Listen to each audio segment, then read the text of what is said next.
Bueno, déjeme decirle que es la columna AMLO y Carmen, el rey sacrifica a sus peones. Este texto hizo enojar a muchos. Las interrogantes ya son un clásico en redes y en páginas digitales. ¿Por qué razón es más frecuente a diario que López Obrador decida sacrificar a sus peones mediáticos? ¿Por qué, por ejemplo, López satanizó de manera pública a la senadora Lili Téllez, quien pasó de aduladora incondicional a crítica mordaz? ¿Por qué Obrador exhibió en medios la lealtad de antaño de articulistas como Denise Dresser y la contrastó con la crítica implacable que hace la señora Ogaño? ¿Por qué la revelación morbosa de la supuesta traición de Broso a Televisa en la víspera de la difusión pública de los videoescándalos de Ahumada y Bejarano? ¿Por qué de forma impensable López Obrador descalificó a la más servil de sus aduladoras ayer, la señora Carmen Aristegui, y hoy la coloca en la picota a merced de las jaurías babeantes de redes? Pero lo cierto es que la respuesta no es o no debería sorprender a nadie en México. ¿Por qué razón? Porque está a la vista de todos que la traición y la deslealtad son los pilares morales, entre comillas, que soportan al político y líder social que muchos idolatran. En efecto, López Obrador no tiene amigos y menos aliados, ya que su historia personal y política está basada en traiciones y en tirar a la basura a los amigos y supuestos aliados. Y es que en toda su vida política el mandatario mexicano ha hecho suyo un clásico del juego de reyes, el ajedrez, en donde siempre o casi siempre los peones están para eso, para el sacrificio que sirve para salvar al rey. Y en el caso de López, todas las supuestas lealtades y los presuntos aliados en realidad son peones políticos o mediáticos, carne de matadero para salvar la vida política del rey López. Incluso en la juventud de López aparece la muerte de un hermano y de un amigo a manos del joven tabasqueño, ambos sacrificados para satisfacer las mocedades delirantes del futuro presidente. Pero sobran los ejemplos de traiciones a lo largo de la extensa carrera política de AMLO, y el caso más reciente es el servil senador Ricardo Monreal, uno de sus lacayos más acabados durante décadas y que hoy es combatido con todo el poder del presidente. Y basta abundar para encontrar el feo parricidio político cometido por Obrador contra su padre, Cuauhtémoc Cárdenas, además del matricidio contra Rosario Robles, jefa de gobierno del DF, y quien hizo todo por encumbrar a López, y hoy el propio presidente la tiene en la cárcel de manera ilegal. Y un ejemplo extremo es el del expresidente Zedillo, quien ordenó violar la ley electoral de entonces en el DF para convertir a López en candidato a jefe de gobierno. Hoy, Obrador sataniza con frecuencia, un día sí y otro también, a Zedillo sin más explicación que el uso político que le puede significar golpear a un exmandatario.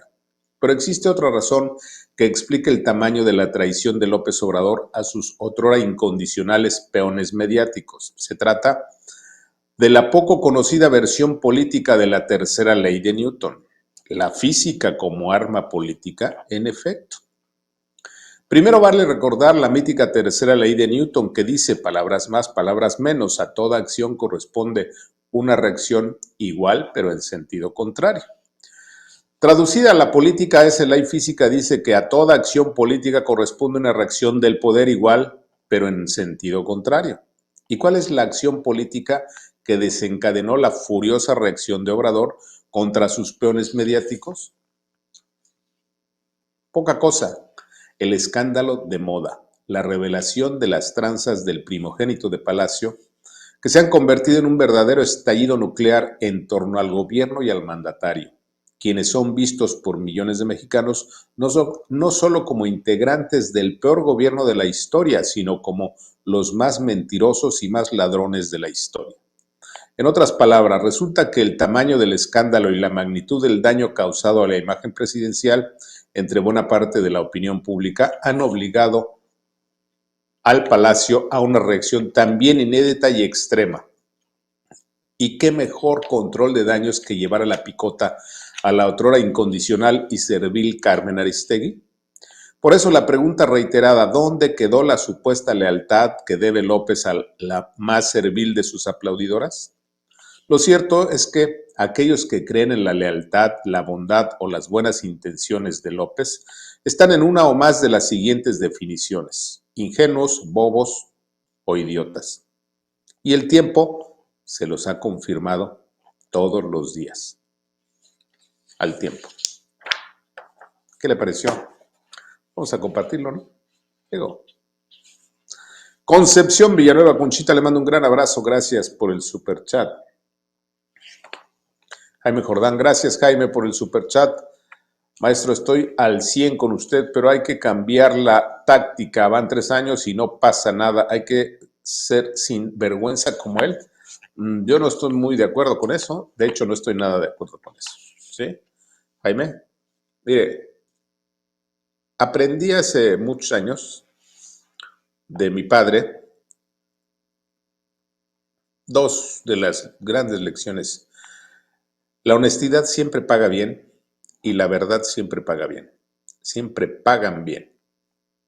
Entonces, tenemos que ser congruentes, ¿no le parece? Yo creo que no es un asunto de táctica, es un asunto de principios. Ese es mi punto de vista. Omar F., gracias Omar, buenas tardes, que tengan un buen inicio de semana. Claro que sí, que es un gran inicio de semana, sobre todo con este puente que a muchos pues les ayuda a estar cerca de sus casas, ¿no? Bueno, ¿qué más? George X, buenas tardes, don Alemán. López Obrador es un gran irresponsable. Saludos, comunidad de la otra opinión. George, un gran abrazo. Gracias por estar con nosotros. ¿Qué más? Álvaro Guerra Nava, no cambiarán por 2 razones, Master. Por lo que dijo, están coludidos y porque hacerlo es aceptar que fallaron. Claro, es Álvaro, exactamente. Sí, o sea, imagínese que, por ejemplo, López diga, sí, tienen razón, Gatell es un criminal, pues sería aceptar que él mismo es un criminal, ¿no? Es parte de ese juego. Por eso, en mi opinión, tenemos que seguir con la misma actitud de honestidad y de congruencia. Marta Tobar, saludos y muy buena tarde, la comunidad más inteligente y guachicolera que existe. Marta, un gran abrazo. Gracias por estar con nosotros. Héctor Hugo Rodríguez Vega, saludos, buenas tardes, maestro alemán, producción y comunidad chingona.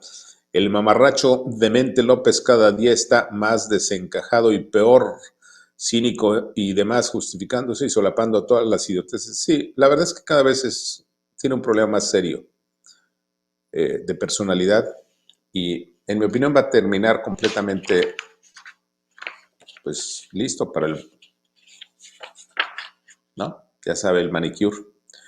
Gustavo Ramírez Ávila, don Ricardo, buenas tardes. Solo para dar opinión en el sentido de que toda esta violencia a nivel nacional y tanta polarización puede provocar una guerra civil al solo haber también una justicia. Sí, la verdad es que, mire, uno de los objetivos de todo dictador, así uno de los objetivos centrales, es provocar la polarización, la lucha entre supuestos buenos y supuestos malos, estimular el maniqueísmo, etcétera, etcétera.